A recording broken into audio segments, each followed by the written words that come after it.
Hello everybody, long time, welcome back to my channel. Hope everyone's having a great night so far.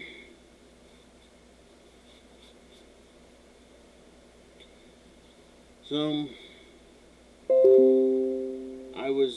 I took some time off because I just needed a break from it, and I started, I've already put out I think it's like 20 videos so far, and I was running out of ideas, which was kind of just there, and I know it seems weird, but so last Sunday, last Sunday was Father's Day, and it was a hard one for me because I still deal with the fact that I deal with depression a lot because of it, and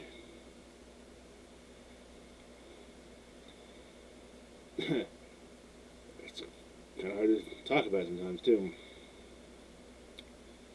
You know, I had this big plan of making this big Father's Day vlog and going in detail and talking about my dad and stuff. And my dad was the kind of guy who he was there,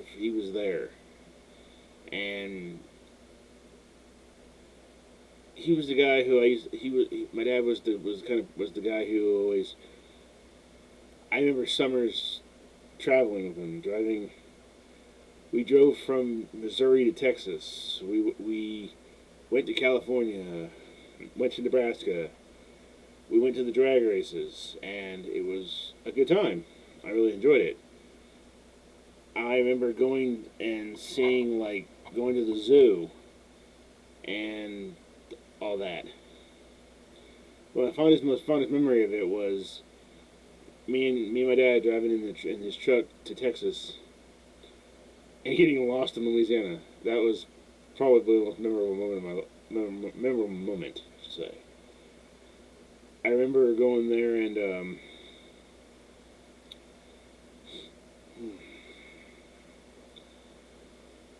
so I remember we were driving to Louisiana, and we got to we got down, and we were following the GPS, which the GPS is. I like old map. I like using maps because GPS sometimes get wrong. And I remember as we were driving on the road, I looked out the window and I see swamps over here, and then pretty soon there's swamp on this side, and we're on a two-lane road. Cars going this way and us going this way, and I looked over and I'm like, I'm pretty sure I think we're lost. And I remember my dad he stops the car, pulls on the side of the road, and there's swamps right here. And my dad gets out of the car, turns to look at the map, and realizes that the GPS had us way out there.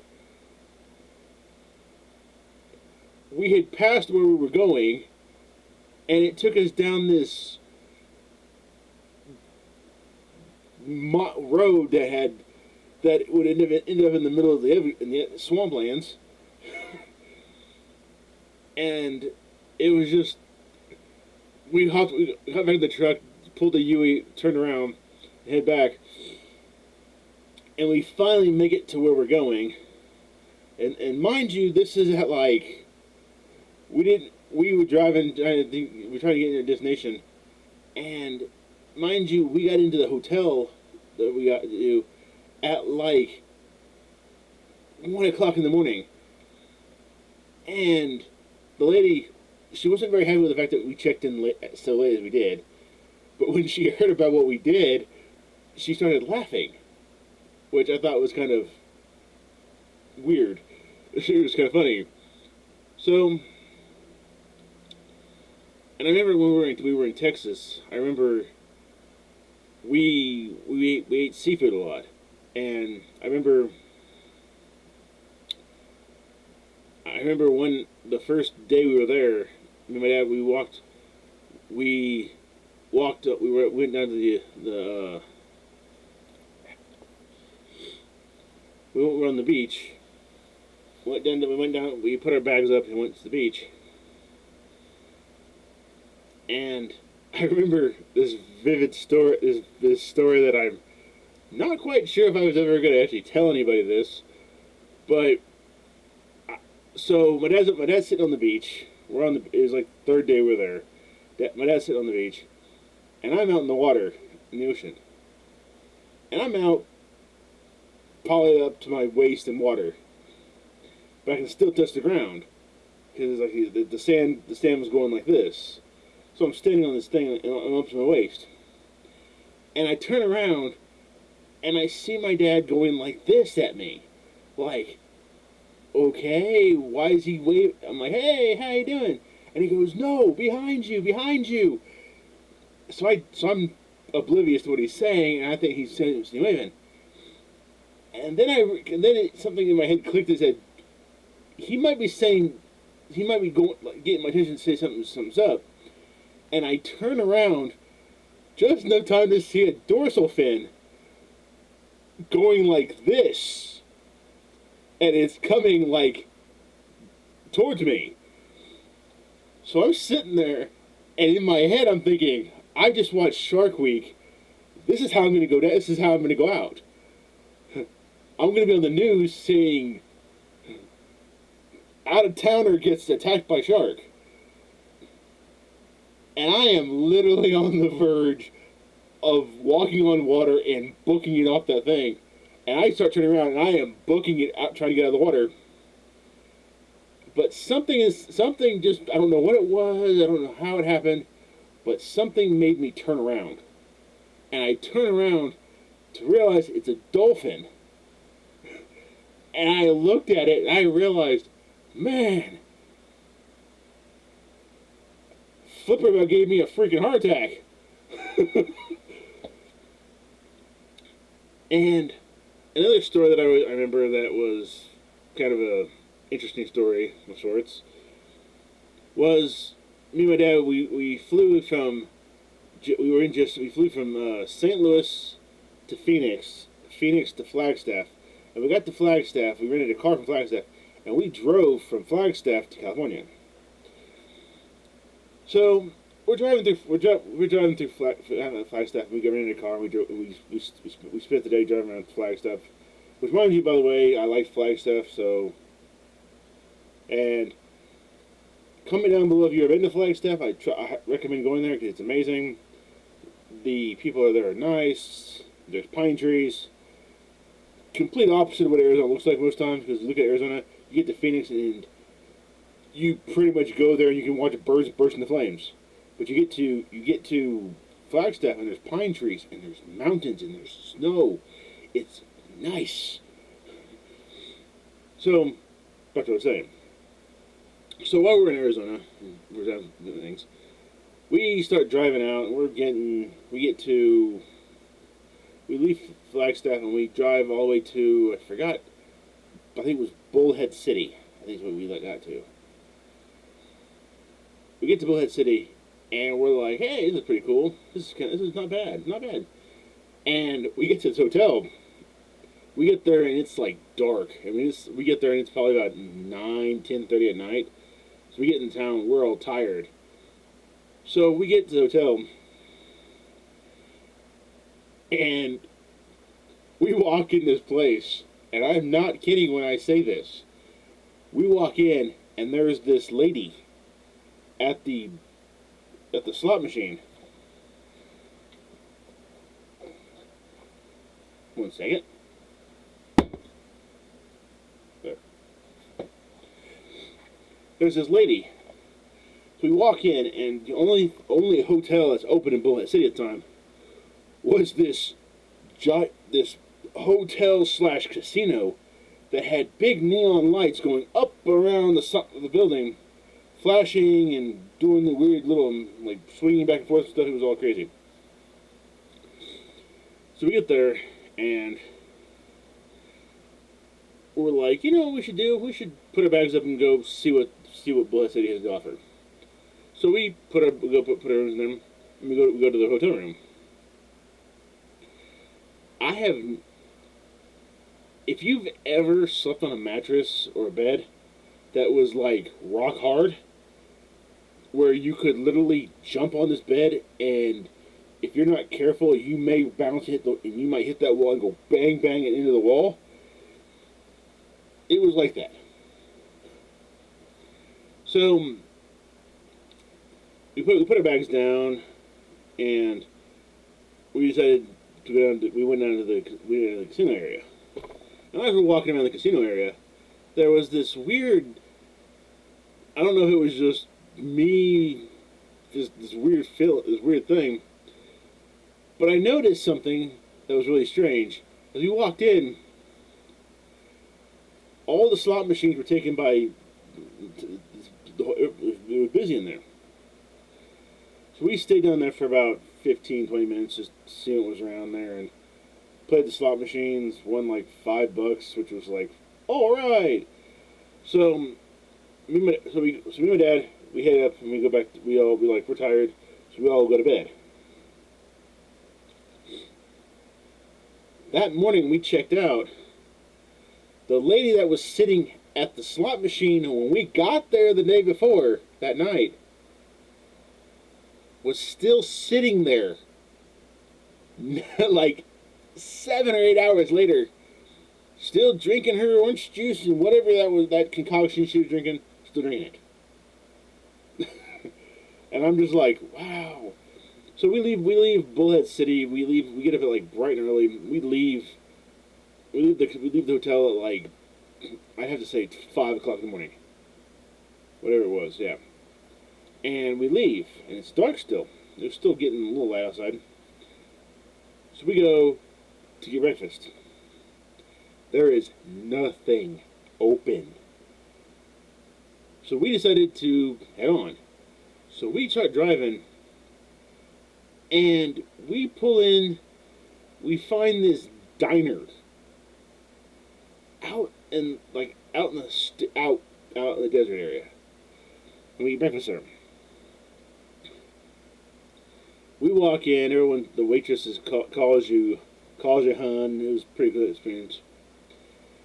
And we get there and we're eating and we leave. And we see there's on this diner's wall, there's attractions. And I kid you not, on this wall there is a poster to see this tent out in the middle of the desert. We see that there's this place called, there's this cave that is full of like oddities. What they didn't tell us is this cave, to get to this cave here, you had to go down this dirt road up this mountain and get to this one spot. So we start driving. We're in a rental car, mind you, and we're getting there. We're halfway there, and the little dirt road, starts to go like this, and then there's this huge crack in it, and it like dips off here, and we're like, if we wreck this car, how are we going to explain this to AAA? So we decided to turn back and just head back down. We get to Vegas. And Vegas was kind of a unique experience for me because I've never been there before. And it was weird going there because I can tell you right now, there are people in Vegas, that city never sleeps. We went to the MGM Grand, rode the roller coaster, went to the Wizard of Oz buffet, which I'll tell you right now, I've never eaten that much food in my life. And it was a really great time. It was a fun experience. So after we did Vegas, I played the craps table, won $50. My dad played poker and won $50. So we leave Vegas, and we leave Vegas, and we're like, and this is like noon, and we're like, man, we're Vegas is just not really connected. We walked around and went to all the casinos we could think of, and just saw what Sight and Sound was. So we leave, and we leave Vegas, and this is on a Sunday, mind you.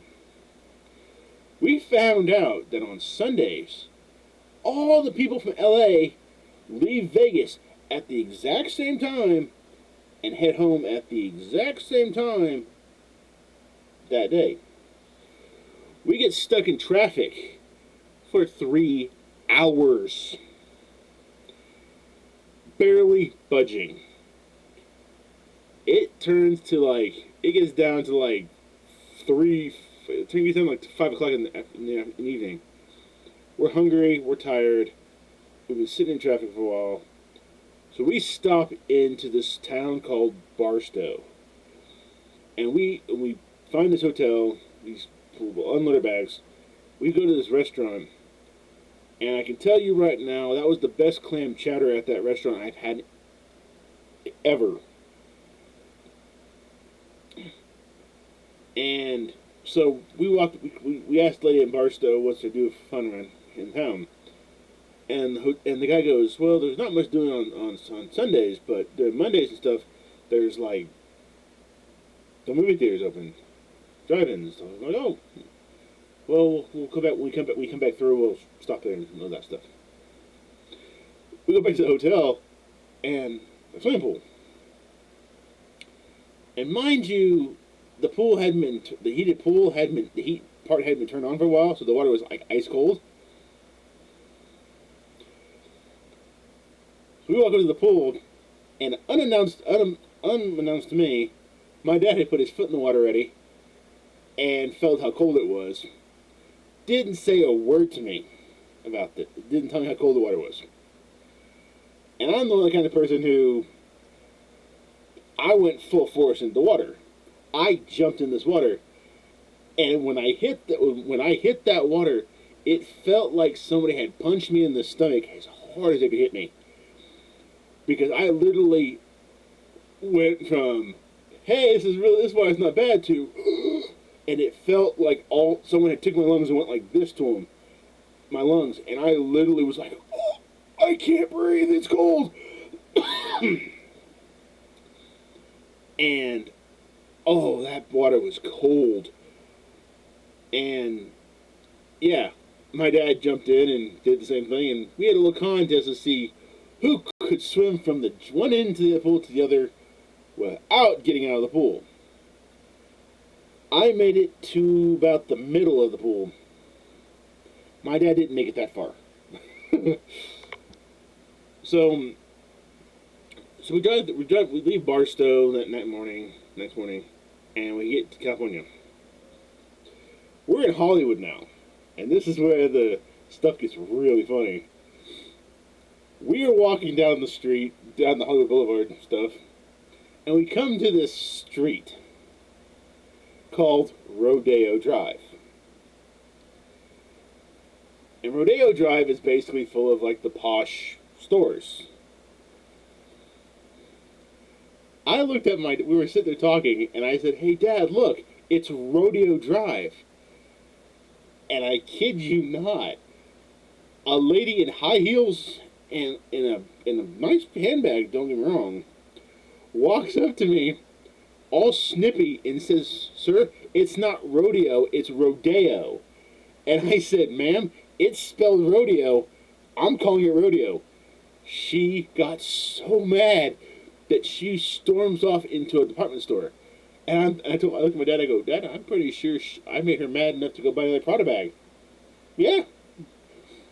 So as we're in Hollywood, went around to the wax museums, and the wax museum was pretty cool. A little creepy at times because they have the Hall of Horrors, and you walk through here, and there's like wax statues of some of the creepiest monster movies, like the old black and white ones. And where they're located at, if you're not expecting to see that will make you jump.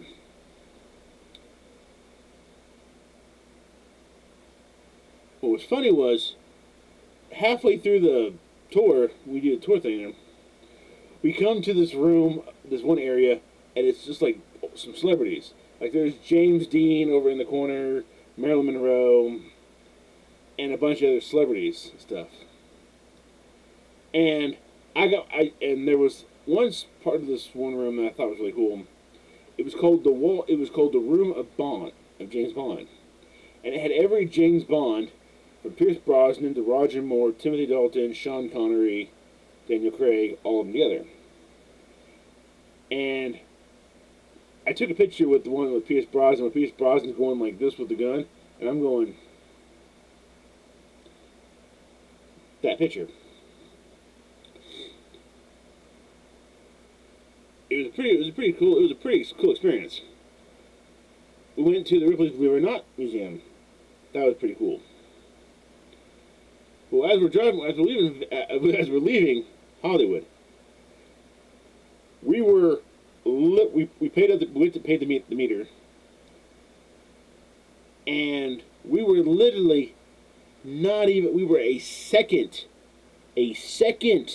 late on it, and we walked up, and there was a ticket in the window for $50.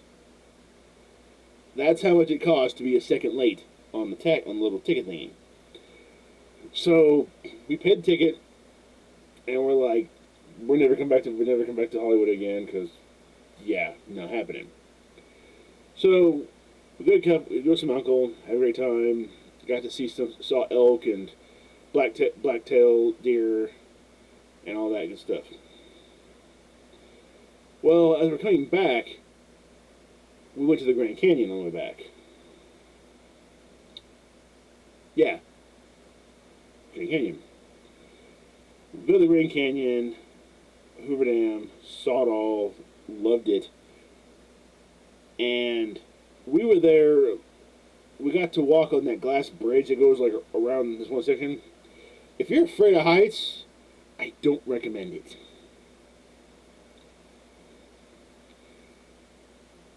But what's funny with the Grand Canyon is there's this one spot where the Grand Canyon, there's like a tourist little area, and then it's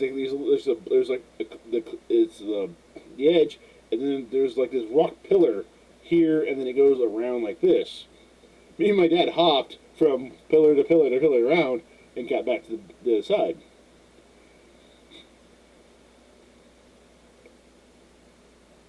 We did this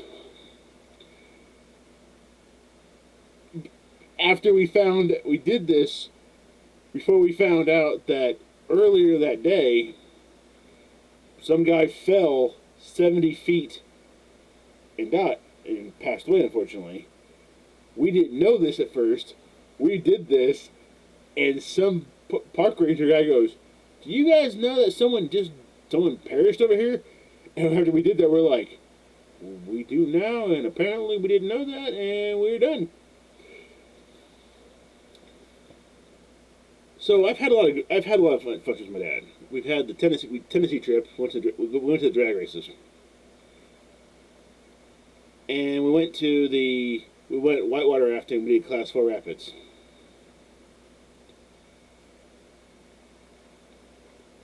In 50-degree water, which, by the way, really does not feel good when you fall in. But I can tell you right now that those trips were memorable for me because it was just me and my dad driving the car, just father-son time, just that stuff, yeah. And those memories will last me forever. So I want to say thank you, Dad, for making me the man I am today. I miss you every day. I wasn't sure if I was going to make this video or not because I didn't really know how I was going to feel about it. And I know it's a little late in me doing this now because it's currently 1:06 in the morning and I'm still awake. So I just thought I'd share some memories that I had of my dad. And I remember the one thing that I will always remember about my dad was he was genuine, which I and if he could help you out, he would. And he didn't know strangers. He talked to everybody, which when I was younger, it was kind of annoying. But looking back on it, I kind of realized that he was interested in what finding people were up to. So, and so I couldn't really say much about that. But one thing that I will always remember about him, and that was this. And this is saying something that I don't usually tell people this, but I remember very vividly when we lived apartment together.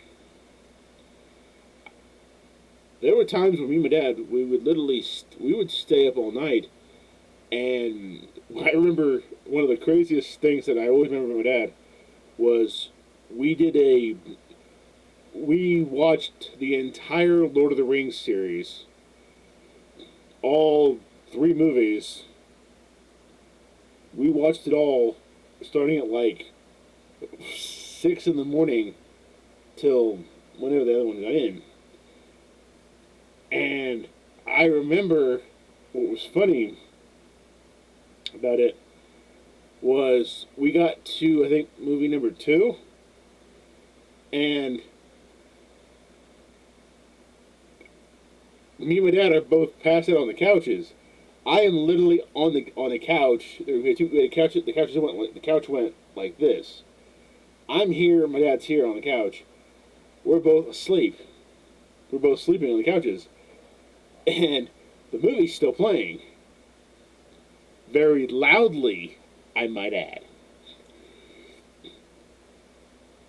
Well, we never locked our apartment door because we had neighbors were friends. I wake up to find one of my neighbors with a remote in her hand, turning the volume down, and I'm looking up, going, "How did you get in here? And what day is it?" Because apparently I fell asleep. I don't remember much. But what's funny about it was when I fell asleep, the neighbor turned the volume down, and then she put the remote down and she left. But what's funny was she paused the movie, so when we woke up, we didn't realize that she paused it. So for all we knew, the TV paused and said, "Are you still watching?" like Netflix does. So we started watching where we left off. By the third movie, we started getting hungry. So we ordered pizza. We polished off two of Emo's largest pizzas in one sitting because we were sitting and eating and not paying attention, and we looked down and realized we ate two pizzas. That night, I went to bed, realizing that I literally had sat down and watched Lord of the Rings from the first one to the last one in like that, and just basically spent the entire day doing that. And those are memories that I will never forget. And I miss him every day, and that'll never change. And I know he's in a better place now. He's with my grandma and cousin, and I know I'm gonna try not to get all teary eyed because I know it's probably gonna happen eventually because that's weird. So I want to thank everybody. I want to thank you guys for listening to my stories, going back to taking a trip down memory lane with me. And as always, I'm Joel Silva. Keep it smooth.